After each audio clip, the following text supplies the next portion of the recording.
नमस्कार। मेरा नाम भाऊ तोरसेकर। आप देख रहे हैं प्रतिवाद। दोस्तों, ब्रेकिंग न्यूज खबर सूत्रों से ये बातें हम हमेशा सुनते रहते हैं। कुछ लोग तो आपको यूट्यूब पर या चैनल पर ऐसे मिलेंगे कि जो चीज मोदी करने वाले हैं वो मोदी को तक पता नहीं है, लेकिन इन लोगों को पता होती है। इस ढंग से बोलेंगे कि हाँ, भागवत अब सितंबर में खुद रिटायर हो जाएंगे, मोदी को रिटायर करेंगे, मोदी के दिन भर गए, वगैरह वगैरह खबरें हम रोज सुनते हैं। लेकिन इनकी खबरें हर दिन हर वक्त सिर्फ झूठी साबित होती है, क्योंकि झूठ के कभी सर और पैर नहीं होते। तो ये खबरें जो देने वाले हैं उनको असली खबर कभी समझती ही नहीं।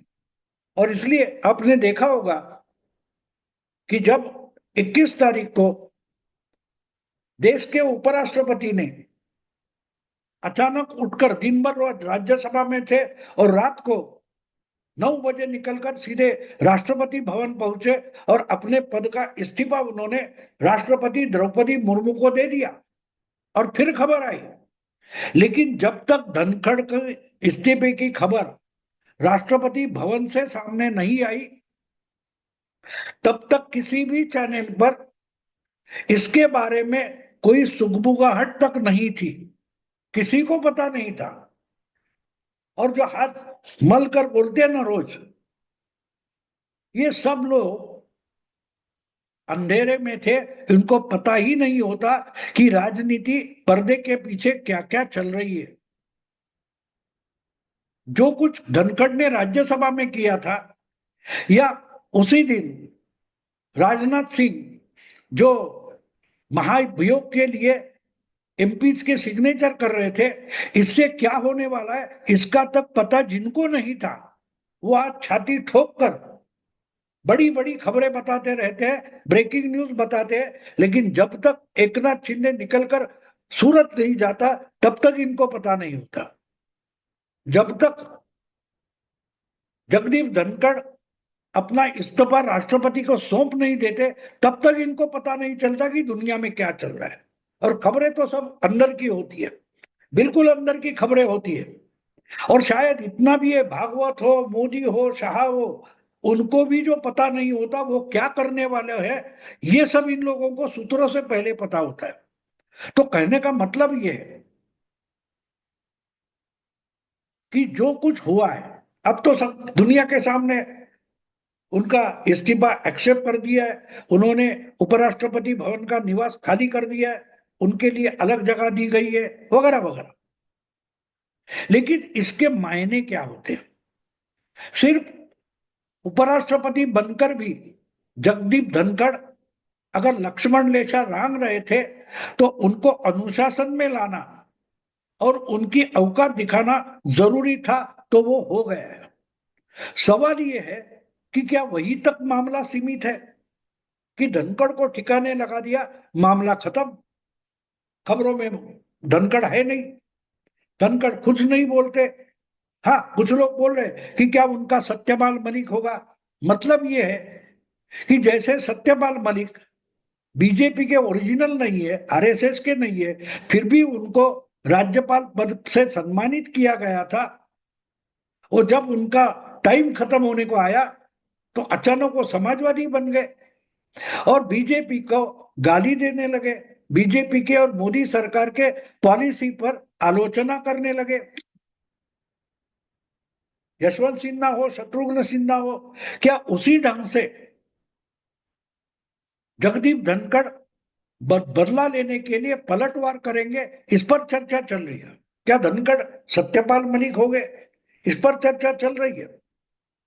लेकिन धनखड़ को उपराष्ट्रपति पद से हटाना यह बिल्कुल छोटी बात नहीं है। उपराष्ट्रपति पद यह संवैधानिक पद होता है, और वहां से अगर वो हटने को तैयार नहीं होते, अगर इस्तीफा नहीं देते, तो महाअभियोग लाया जाता और महाअभियोग की एक हिस्ट्री बन जाती। हाँ, एक बात है कि उसके बाद अगर हटाया जाता बहुमत से, तो वो अपमानित होते। तो उन्होंने अपमानित ना होकर सम्मान से अलग होना तय किया। तो क्या बस इतना ही सीमित था कि धनखड़ लक्ष्मण रेखा लांग रहे, सीमा लांग रहे, तो उनको उनकी औकात दिखाना बस इतना ही इसका मकसद था? मैं नहीं मानता। पॉलिटिक्स में हमेशा पॉलिटिक्स में हमेशा कुछ चीजें होती है। हमारे मराठी में एक कहावत है, लेकी बोले सुने लागे, यानी माँ बेटी को कुछ कड़वी बातें सुनाती है, लेकिन बेटी भी जानती है ये शब्द उसके लिए नहीं है। बहू जानती है कि सास बहू के लिए वो शब्द बोल रही है। तो बोले जाते हैं बेटी के लिए, लेकिन होते हैं बहू के लिए। बिल्कुल राजनीति ऐसी ही होती है। वो फिल्मी गाना है जैसा, कहीं पे निगाहे कहीं पे निशाना। अब देखिए, बीच में बहुत सारी चर्चा हो रही थी, आपको याद होगा।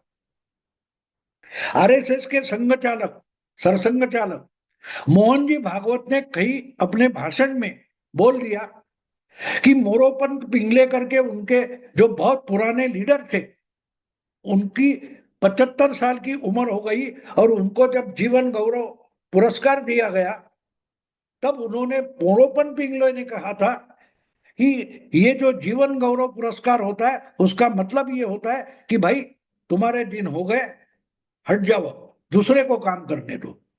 तो ये याद थी मोरोपंत पिंगले ने 75 साल के समय में क्या बोला था। अगर मोरोपंत पिंगले के किताब पर ही एक विमोचन समारोह हो रहा है तो उनकी यादें बताई जाती है, तो याद बताई थी। लेकिन जिसको जो सुनना था वो समझ बैठा कि हाँ ये मोदी के लिए बोला गया है। अगर मोदी के लिए मोहन जी भागवत बोल रहे हैं तो वो भी खुद 75 साल के हो रहे हैं। तो फिर सुनने वालों ने अपने तरीके से उसके मायने निकालना शुरू कर दिया कि मोदी भी जाएंगे, भागवत भी जाएंगे। क्यों जाएंगे भैया? आपको खबर देनी है, इसलिए मोहन भागवत या मोदी कुछ गलत काम करेंगे? जिन्होंने अपनी पूरी जिंदगी अपनी संगठन या पार्टी या विचारधारा को समर्पित की है, वो खबरों के मोहताज नहीं होते। खबर और पब्लिसिटी मिले इसलिए वो लोग कुछ भी नहीं करते। अगर पब्लिसिटी मिलती है और उससे कुछ काम हो सकता है, अच्छा काम हो सकता है, तो उसके लिए वो पब्लिसिटी के पीछे जा भी सकते हैं। लेकिन खबर बने इसलिए कुछ भी नहीं करेंगे। और इसलिए जब मोहन भागवत बोले थे 75 साल के बारे में, तो उनका लक्ष्य शायद धनखड़ ही था। क्योंकि धनखड़ जैसे लोग अगर पार्टी की और विचारधारा की सीमा लांघ कर पार्टी की ही सरकार को तकलीफ दे रहे हैं, तो उनको हटा लो, दूसरा कोई लाओ। ये भी शायद मोहन भागवत ने दिया हुआ इशारा था। लेकिन इसमें छुपी हुई जो ब्रेकिंग न्यूज है, वो जिसको पता ही नहीं चली, वो तो संपादक और पत्रकार और एंकर बने बैठे। निशाना था धनखड़ और निगाहें थी मोदी पर।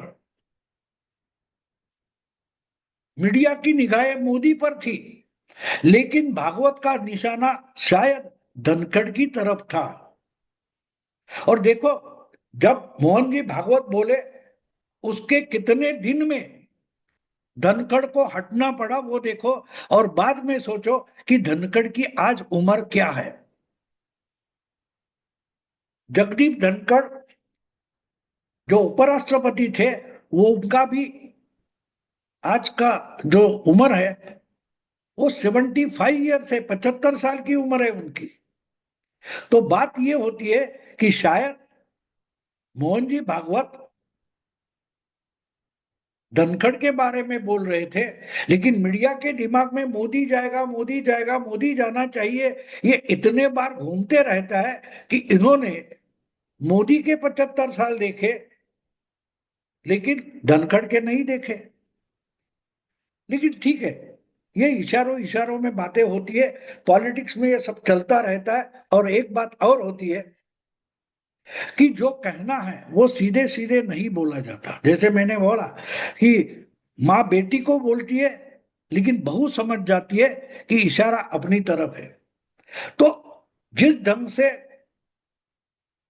जगदीप धनखड़ को लक्ष्मण रेखा लांघने के कारण उनकी औकात दिखाई गई है और बड़ी कठोर कार्रवाई हो गई है, बड़ी कठोर कार्रवाई हुई है, तो ये एक तरीके से एक इशारा भी है कि जहां तक बर्दाश्त कर सकते हैं करेंगे, लेकिन अगर हमारे बर्दाश्त करने की सीमा खत्म होती है तो उसके बाद जितनी कठोर कार्रवाई हो हम जरूर करेंगे।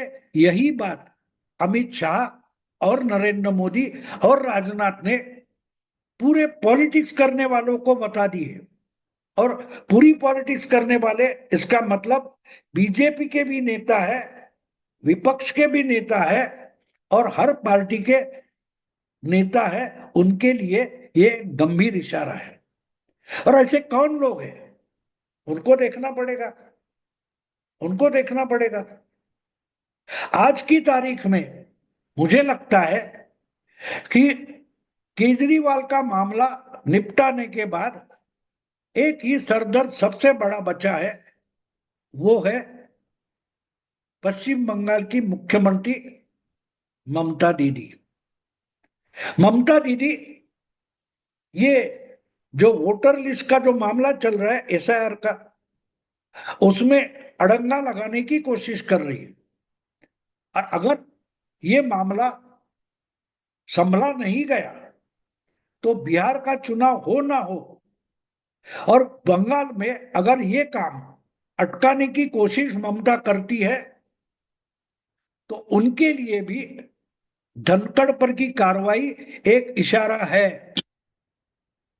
10 साल से मोदी प्रधानमंत्री है, मोदी की सरकार है, फिर भी बार बार ममता के खिलाफ बीजेपी के कार्यकर्ता और बंगाल के हिंदुत्ववादी मांग कर रहे हैं कि ममता को हटाओ, राष्ट्रपति शासन लाओ, ममता सरकार बर्खास्त करो। ये मांग बार बार हो रही है, लेकिन मोदी जी बर्दाश्त करते रहे, बर्दाश्त करते रहे। और जिस ढंग से आप गुड़गांव से लेकर दिल्ली से लेकर पटना, यूपी, लखनऊ, हर जगह से बंगाली, बांग्लादेशी और रोहिंग्याओं को उठाकर बांग्लादेश में फेंका जा रहा है, उसके बाद अगर बंगाल में वोटर लिस्ट को रिवीजन करने के काम में ममता या उनकी पार्टी या उनकी स्टेट गवर्नमेंट अड़ंगा लगाती है, अटकाना शुरू कर देती है, तो सरकार बर्खास्त हो सकती है।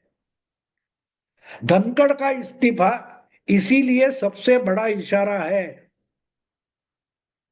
मामला निपट गया है, लेकिन हम कितनी कठोर कार्रवाई कर सकते हैं अगर सीमा लांघी जाए तो, ये इसमें सब पार्टियों के लिए, सब नेताओं के लिए इशारा है। मोदी ने साफ साफ धनखड़ पर कार्रवाई करके बता दिया है कि हमारे बर्दाश्त के बाहर होगा तो संवैधानिक कार्रवाई हो सकती है। और जिस ढंग से महाअभियोग लाने की कोशिश,